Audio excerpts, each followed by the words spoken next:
समझ गया। दो रिफरेंस फ्रेम है, एक है एस और एक है S dash.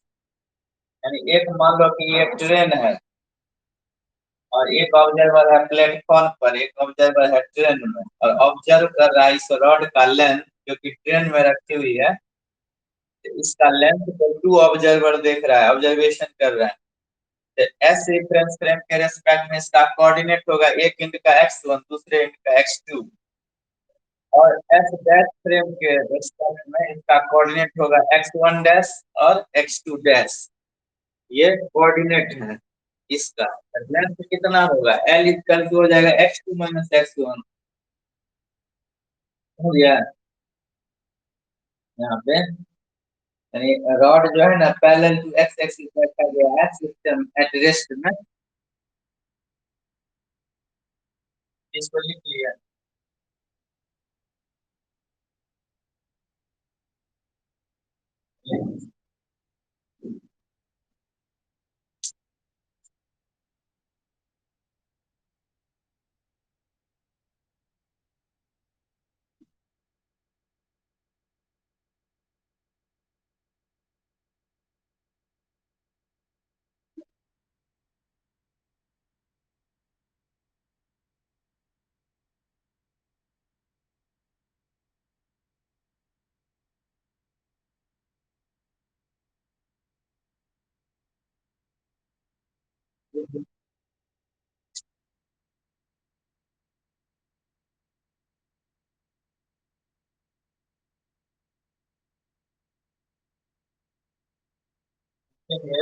Consider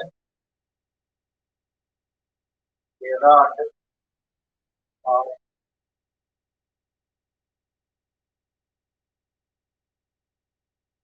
length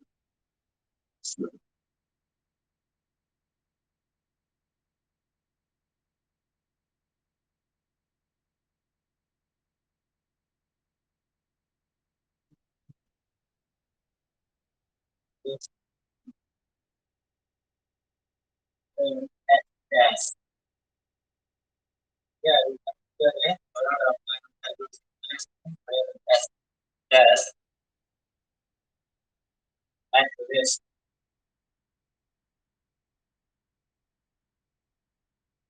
parallel to x axis। x axis के पैरेलल है।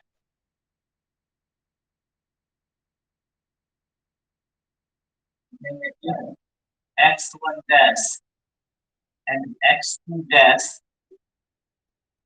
with the coordinate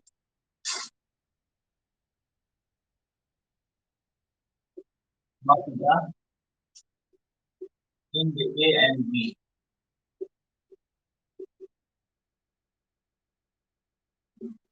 Then at rest, rest में जो इसका लेंथ होगा एट रेस्ट,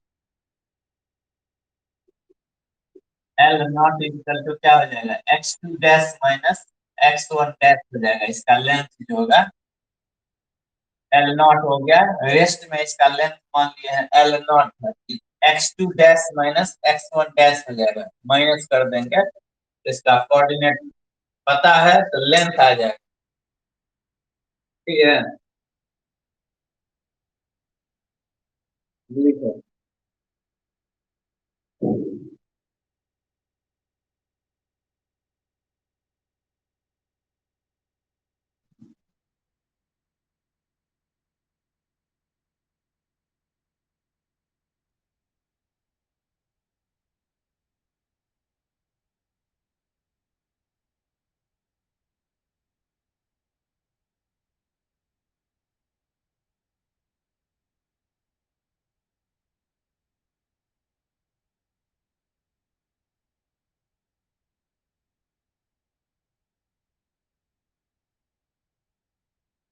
लिखा।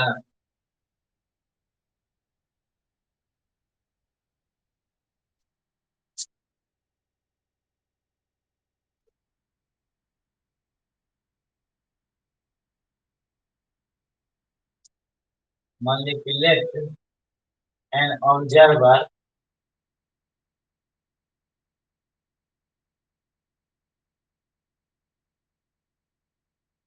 at O in S frame.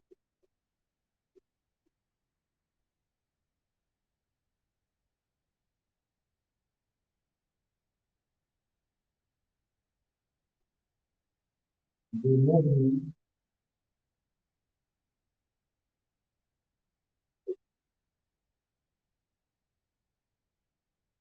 along x-axis with a speed with velocity v relative to rod. जो rod है इसके रेस्पेक्ट में एक ऑब्जर्वर जो है ना वो ये v वेलोसिटी से मूव कर रहा है।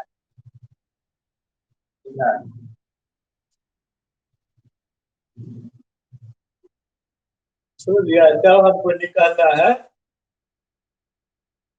अब इसका लेंथ कितना होगा, मोशन में आने के बाद जो लेंथ दिखाई देगा वो कितना दिखाई देगा ये देखना है।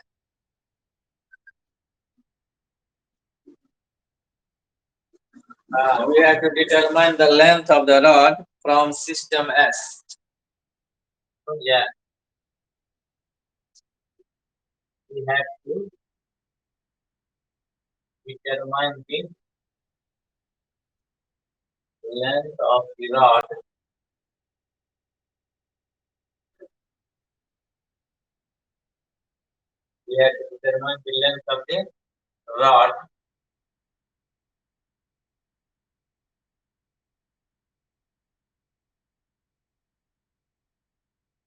by the observer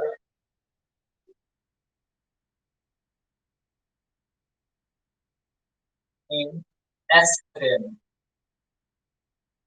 S frame में ऑब्जर्वर डिटरमाइन करेगा कि मोशन में आने के बाद इसका लेंथ कितना दिखाई देगा।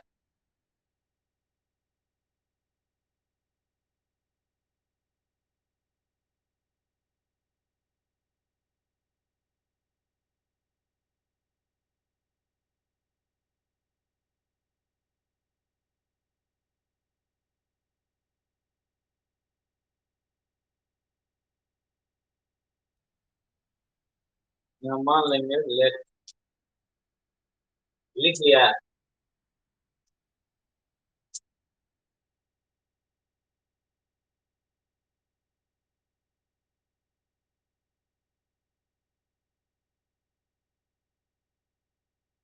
मान लेते हैं कि late x1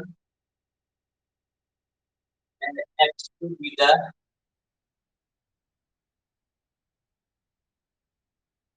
x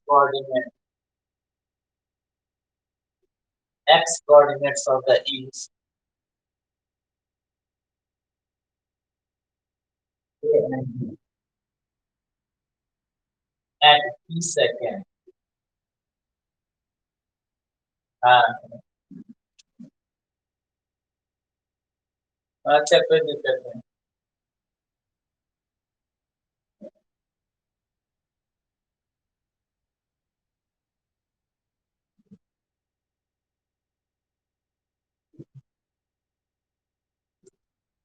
Oh yeah, let x1 and x2 be the x coordinates of the ints A and B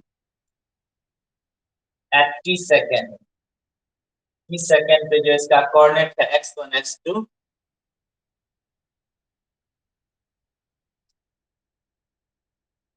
तो इसका लेंथ कितना हो जाएगा x2 माइनस x1 हो जाएगा। s फ्रेम के रिस्पेक्ट में जो इसका लेंथ होगा t तो दोनों के लिए सेम है both ends के लिए। तो observation of both ends of the rod are taken simultaneously लिया गया है। Observation of the both ends of the rod हो गया ना। ऑब्जर्वेशन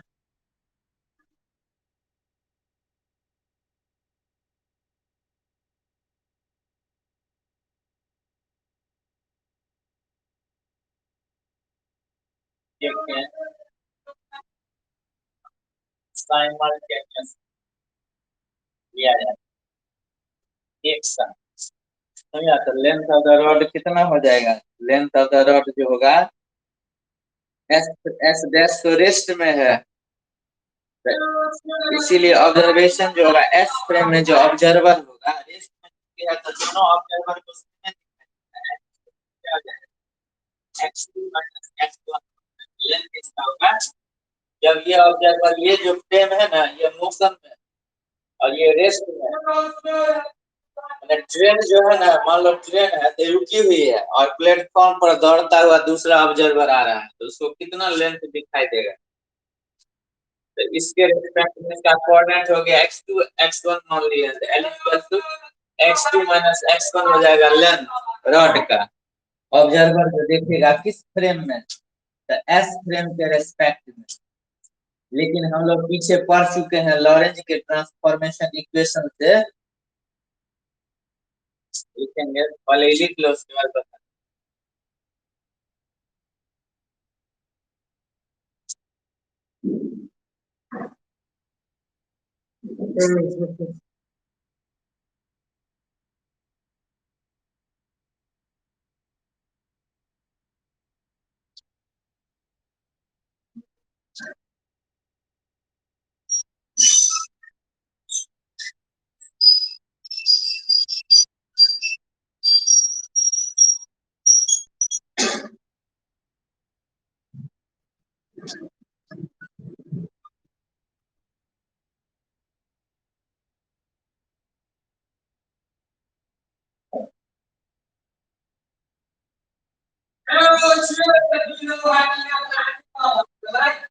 लिख लिया है,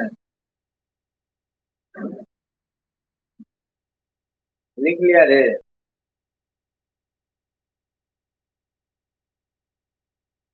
हो गया।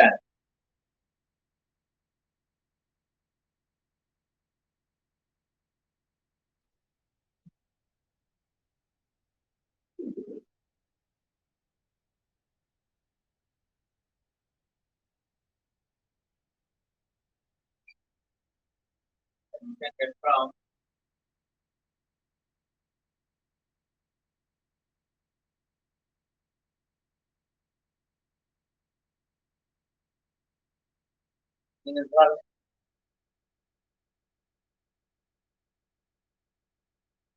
Transformation equation. लॉरेंज का इक्वेशन है, पिछला क्वेश्चन जो पढ़ाए थे लॉरेंज का ट्रांसफॉर्मेशन इक्वेशन, वैसे कॉलेज में फिर से दोबारा रिवीजन क्लास में पढ़ा दिए हैं। x इक्वल टू होता है x dash plus dt dash, अब पाई होगा under 1 minus c square by c square होता है। ये हो गया x dash coordinate s dash frame के रेस्पेक्ट में, s x हो गया x coordinate with respect to s frame, s frame के रेस्पेक्ट में कोऑर्डिनेट हो गया। ये दोनों के बीच में रिलेशन है। और t डैश का जो वैल्यू है टाइम, देखो डिफरेंट रेफरेंस फ्रेम में टाइम भी चेंज करता है, टाइम में वेरिएशन हो जाता है स्पीड के वजह से। जैसे एक रॉकेट से एक किसी भी पर्सन को तुम वॉच को सिंक्रोनाइज कर लो, टाइम को मिला लो और उसको स्पेस में छोड़ दो, तो वो जो रिटर्न बैक आएगा और टाइम को तुम देखो तो दोनों के टाइम में डिफरेंस आएगा, उसके घड़ी में कुछ और होगा, तुम्हारे घड़ी में कुछ और होगा। समझ गया ना। तो इसका जो टाइम में जो वेरिएशन होता है t minus x by c,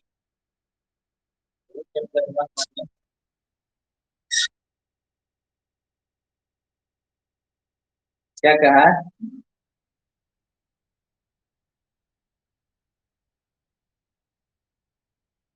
same कैसे चलेगा स्पेस में, यदि वो आएगा 1 ईयर के बाद वो अपने घड़ी के अकॉर्डिंग आएगा, तो यहाँ पे 19 ईयर्स बीत चुका रहता है।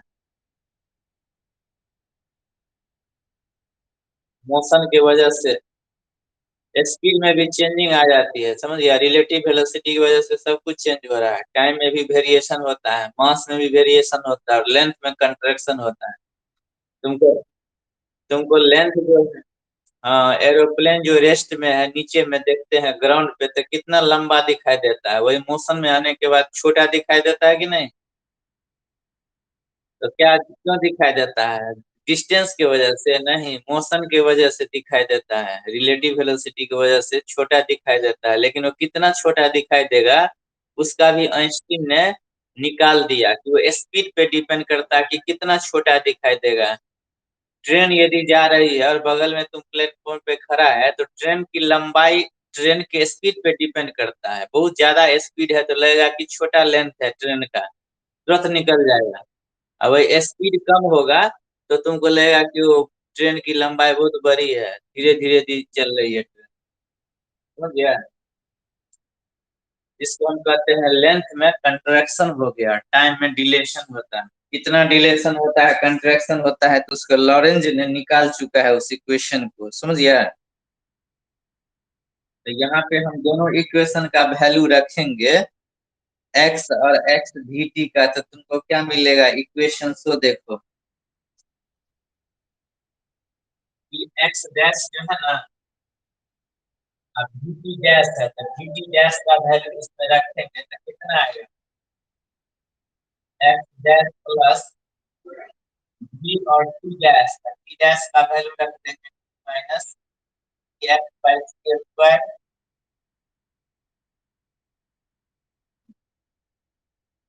अब बाई में होगा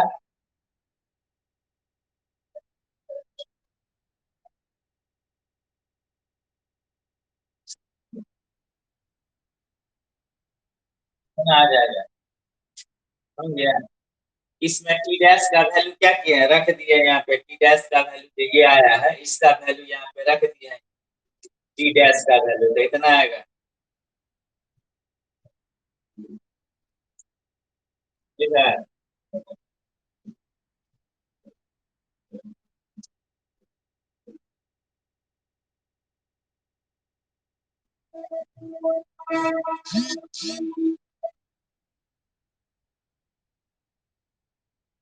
दिखाई दे रहा है?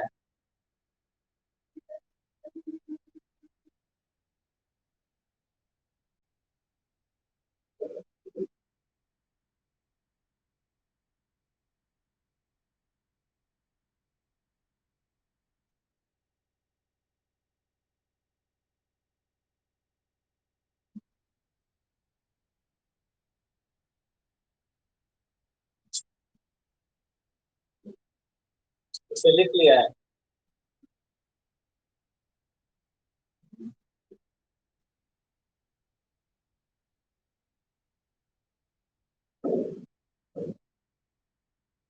अब इसको तोड़ेंगे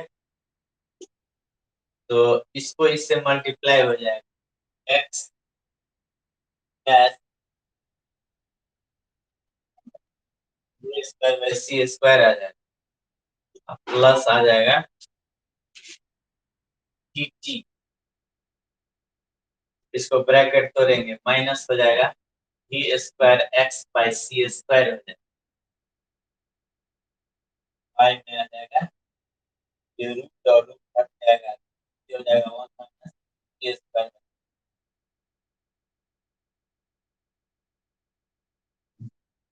अब इसको इससे मल्टीप्लाई कर देंगे तो हो जाएगा X minus V square by C square X equal to होगा X dash root under one V square by C square plus V T minus हो जाएगा वी स्क्वायर स्क्वायर एक्स।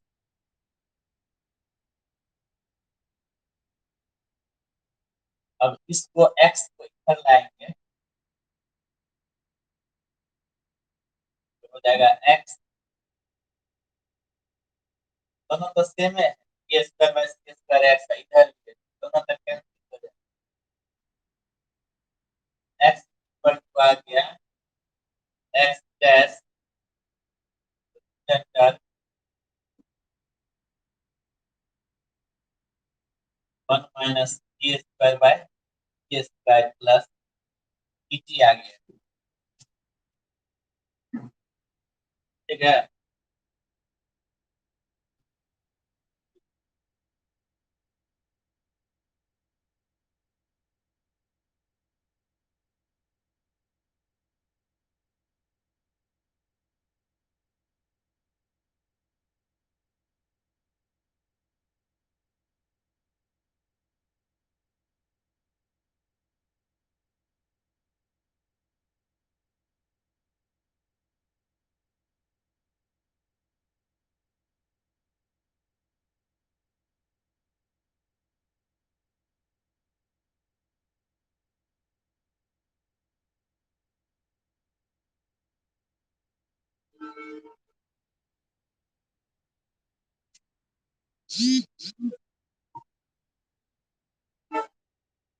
लिख लिया।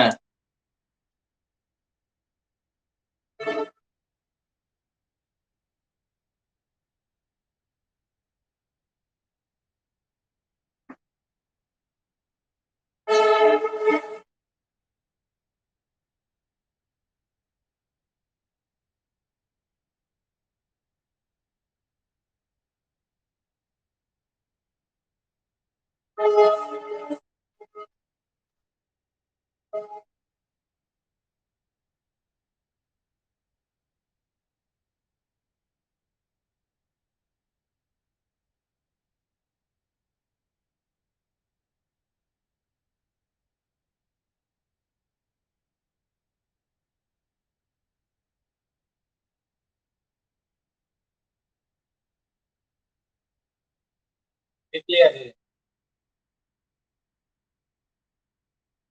हो गया। और लिखो since both ends of the rod are being observed, लिख देते हैं as both rod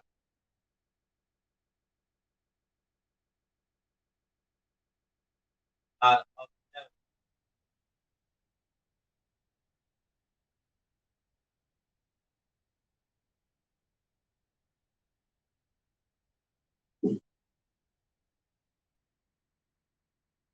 same frame हो गया और सेम टाइम में भी ऑब्जर्वेशन हो रहा है, एट सेम इंस्टेंट टी में are being observe at the same time are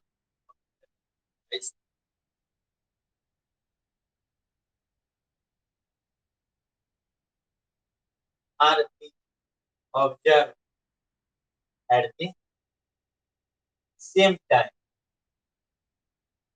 एक ही समय में ऑब्जर्वेशन किया जाता है। तो यहाँ पे जो लेंथ हो जाएगा एक्स कोऑर्डिनेट जो होगा x1 इज इक्वल टू जो होगा कोऑर्डिनेट वो कितना हो जाएगा x1 is equal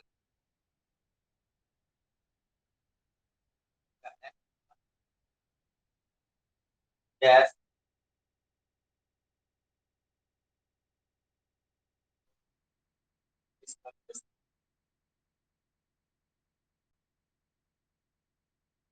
x2 is equal to भी यही होगा, x2 इज इक्वल टू भी सेम हो जाएगा x2 dash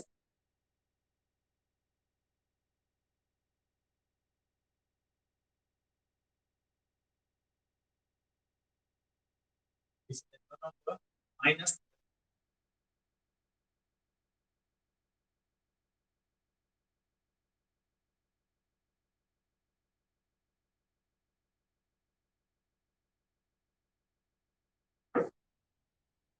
x2 minus x1 जो होगा एक में से दो को माइनस कर देंगे x2 माइनस x1 कितना हो जाएगा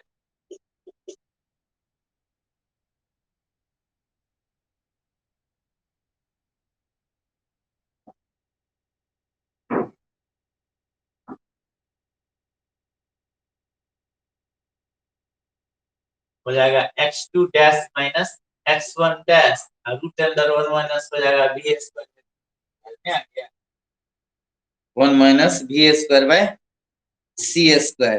तो ये हो गया लेंथ l नहीं मोशन में आने के बाद हो गया जो रेस्ट में था लेंथ वो रूट अंडर के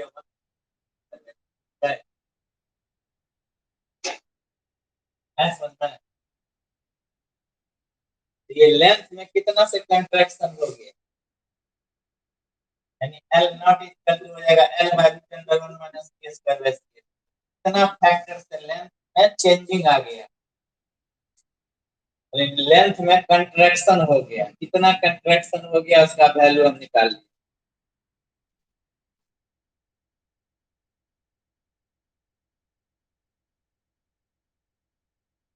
ये दिखाता है जब हम L में इतना से मल्टीप्लाई किए तब ना L के बराबर हो गया, इसका मतलब क्या होगा ऊपर का जो इक्वेशन है ये क्या दिखाता है shows that L is less than L naught. ये जो L लेंथ है वो L naught से छोटा है, यानी लेंथ में क्या हो गया, कंट्रैक्शन हो गया। ये यही दिखाता है, it shows in contraction, it shows that the length of the rod seems to be contracted. नहीं क्या,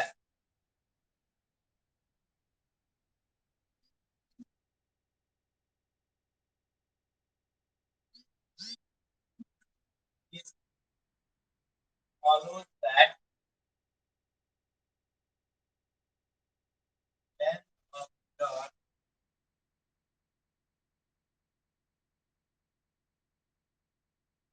being contracted, to be contracted, seems to be contracted.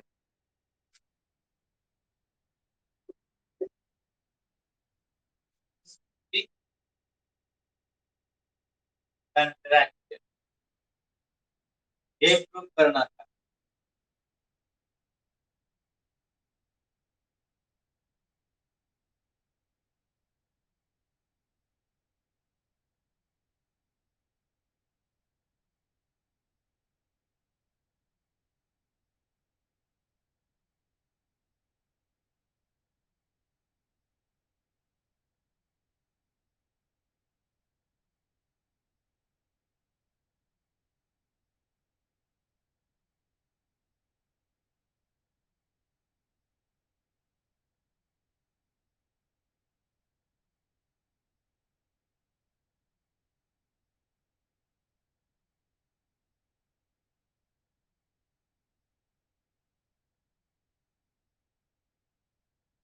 लिख लिया रे,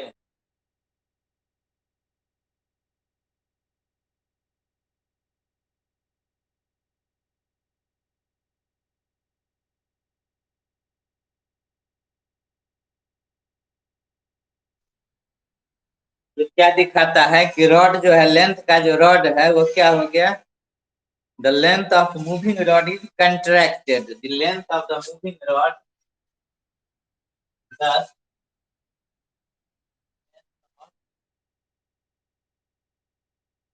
moving rod,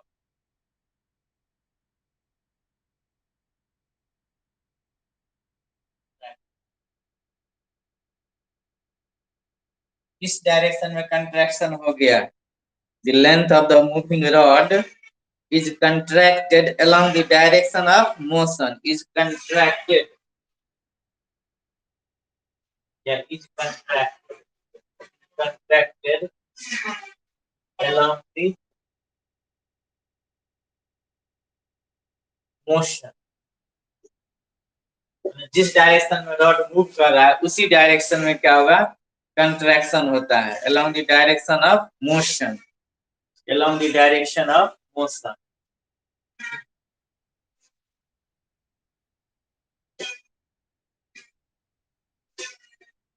direction of motion,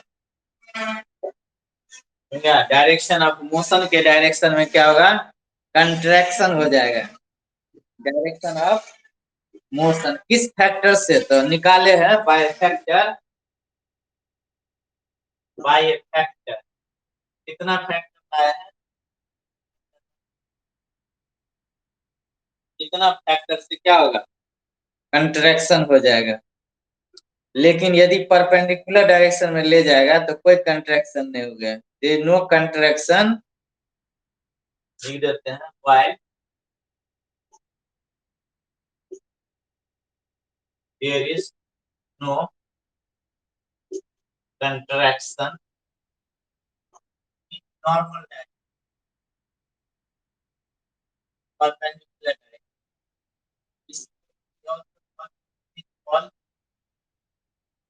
इसको कौन सा लॉ कहा जाता है, कंट्रैक्शन लॉ है ना, तो लॉरेंज फिट्जगेराल्ड होता है कंट्रैक्शन, लॉरेंज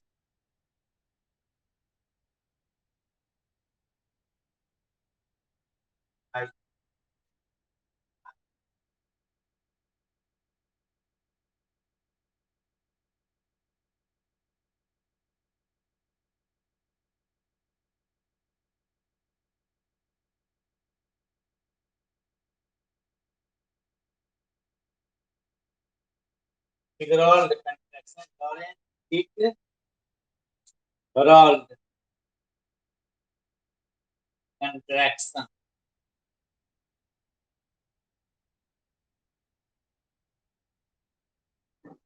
हो गया।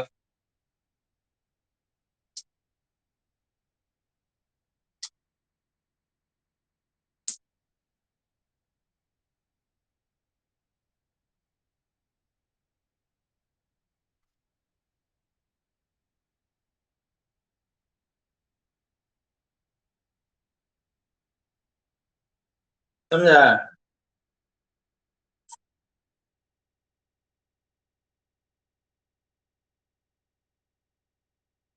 हाँ हेलो, हो गया। ठीक है, तो कल देखते हैं। आज हो गया।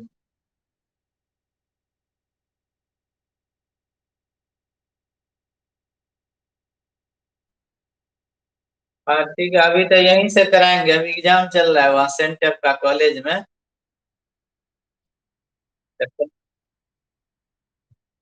हाँ तो कल भी यही पढ़ाएंगे ना, 3D का ना सेंटेप एग्जाम चल रहा है। तो अभी यहीं से पढ़ाएंगे, इसी टाइम में कल भी पढ़ाएंगे, समझा?